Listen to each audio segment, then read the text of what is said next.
રાજ્યમાં શિક્ષકોના આંદોલનની આજથી શરૂઆત થઈ છે। 2010 પહેલા ભરતી થયેલા શિક્ષકોને ટેટમાંથી મુક્તિ આપવા માંગ સાથે શિક્ષક સંઘના નેજા હેઠળ 20 જૂન સુધી તમામ જિલ્લાઓમાં ધરણા કાર્યક્રમો યોજાશે। અંદાજે 1 લાખ શિક્ષકોને 2028 પહેલા ટેટ પાસ કરવાનો નિર્દેશ આપવામાં આવ્યો છે, જેના કારણે નોકરી સુરક્ષા અંગે ચિંતા વધી છે। શિક્ષકોનો દાવો છે કે તેમની ભરતી તે સમયના નિયમો મુજબ થઈ હતી, તેથી ટેટ ફરજિયાત ન હોવી જોઈએ। સાથે જ જૂની પેન્શન યોજના અમલમાં લાવવાની પણ માંગ ઉઠી છે। અમદાવાદ મ્યુનિસિપલ શિક્ષક મંડળે કલેક્ટરને આવેદનપત્ર આપી વિવિધ માંગણીઓ રજૂ કરી છે।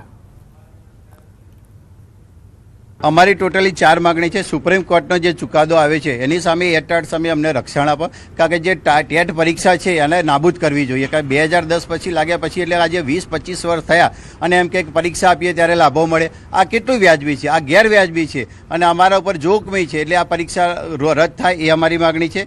પછી 2000 જૂની પેન્શન યોજના જે છે એને લાગુ કરો, કારણ કે જો શિક્ષકને પેન્શન નહીં મળે તો શિક્ષક ક્યાં જાય? શિક્ષક માટે કોઈ આર્થિક બીજો એવો લાભ નથી હોતો કે કરી શકે। ત્યારે હાલ 200 થી 250ની અમને પરમિશન આપવામાં આવી છે, એટલે એટલા ટીચરો હાજર રહ્યા છીએ અને આખા ગુજરાતમાં અત્યારે જુદા જુદા સમયે કલેક્ટરને આવેદન આપવા જવાના છે। અને જો આ માંગો જો ન સંતોષાય તો આગળ અમે અમારું ગુજરાત રાજ્ય નગર પ્રાથમિક શિક્ષક સંઘ જે આહવાન કરશે એમ જલદ કાર્યક્રમો પણ જો આપવા પડશે તો અમે આપીશું।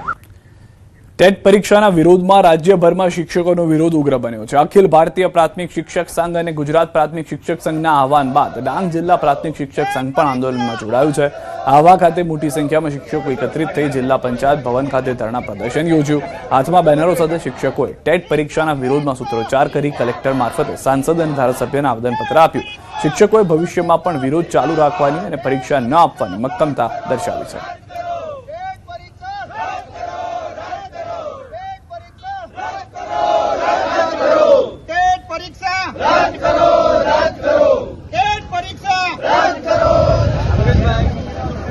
જે પણ અમારી માંગણીઓ છે એ માંગણી સંતોષવામાં નહીં આવે તો હવે પછીનો જે કાર્યક્રમ એ આગળનો કાર્યક્રમ રાજ્ય સંઘ દ્વારા પ્રસારિત કરવામાં આવશે અને અમે આગળની કાર્યવાહી કરીશું। તમામ શિક્ષકો અને તમામ મિત્રો અમારી સાથે જોડાયેલા રહેશે અને અમે પરીક્ષાનો સખત શબ્દોમાં વિરોધ કરીએ છીએ।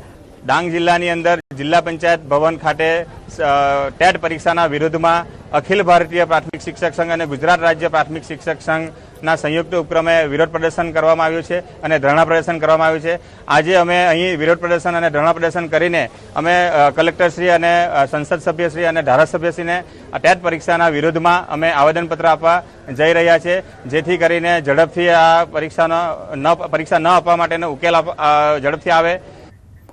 અમદાવાદથી સમાચાર। એએમસીમાં પતિરાજ જોવા મળી રહ્યું છે। એએમસી મણિનગરમાં મહિલા કોર્પોરેટર આવ્યા વિવાદમાં કોર્પોરેટરની બેઠકમાં પત્ની સાથે પતિ પણ હાજર। મણિનગર ભાજપ કાર્યકર્તાઓએ જ પોલ ખોલી નાખી, સોશિયલ મીડિયામાં પોસ્ટ મૂકી। સ્ટેન્ડિંગ કમિટી ચેરમેન સાથે હતી બેઠકમાં મહિલા કાઉન્સિલર પતિ પણ હાજર। મણિનગર વોર્ડના ભાજપ મહિલા કાઉન્સિલર પલકબેન પટેલના સાથે તેમના પતિ પણ બેઠકમાં હાજર રહ્યા। સ્ટેન્ડિંગ કમિટી ચેરમેન ઓફિસમાં અધિકારીઓ સાથે કરી રહ્યા છે ચર્ચા। તો પતિરાજ મુદ્દે સ્ટેન્ડિંગ કમિટીના ચેરમેનનો ખુલાસો, આ કોઈ બેઠક ન હતી, ઔપચારિક અહીં કાર્યકર્તા આવ્યા હતા, તે જ સમયે અધિકારીઓ સાથે ચર્ચા ચાલી રહી છે। સામાન્ય લોકોની જેમ મહિલાના પતિ આવ્યા હતા।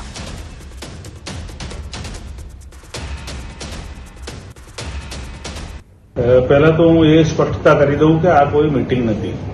અમારી નવી નિમણૂક થયા પછી સ્વાભાવિક છે કે બધા શુભેચ્છકો અમને મળવા માટે આવતા હોય છે। એમાં મણિનગર વોર્ડના પણ કાઉન્સિલરો અને કાર્યકર્તાઓ આવ્યા હતા।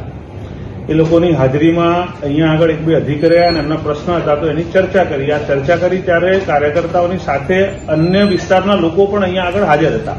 એટલે આ કોઈ સ્પેસિફિક બેઠક કોઈ વોર્ડની કે અધિકારીઓ સાથેની એવું નથી।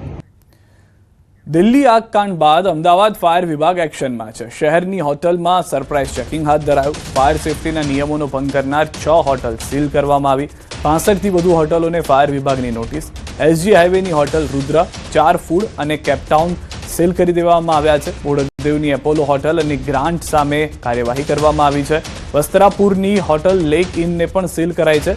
આગામી 1 વર્ષ સુધી ચેકિંગ અભિયાન ચાલુ રહેશે। લોકોના જીવ સાથે ચેડા કરનાર એકમો સામે કડક કાર્યવાહી કરવામાં આવશે।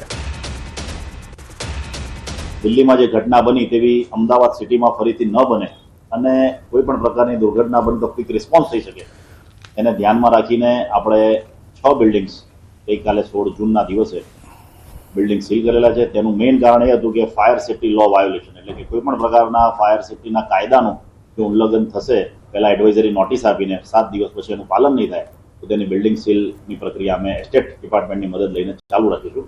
જરૂર પડશે તો પોલીસ ડિપાર્ટમેન્ટ પણ સાથે અમે રાખીશું અને આ પ્રક્રિયા આખું વર્ષ ચાલશે. કે જ્યાં જ્યાં નોટિસો આપી છે એ લોકોએ કંઈ કામ કર્યું છે કે નહીં, જો નથી કર્યું તો એમને સીલિંગ કરવું જોઈએ. એના અનુસંધાનમાં અમે કાલે જે હોટલોમાં નોટિસો આપેલી હતી ત્યાં રૂબરૂ મળવા ગયા, જોયું અમે તો એ લોકોએ કંઈ પણ કામ કરેલું નહોતું, તો અમે એમને હોટલમાં સીલ માર્યા હતા. બોડકદેવમાં અમે 3 હોટલોને સીલ માર્યા છે અને બાજુમાં થલતેજ જે ઝોન એક જ ઝોનમાં આવે છે ત્યાં પણ 3 હોટલોમાં સીલ માર્યા છે. ટોટલ 6 હોટલ થાય છે ઝોનમાં.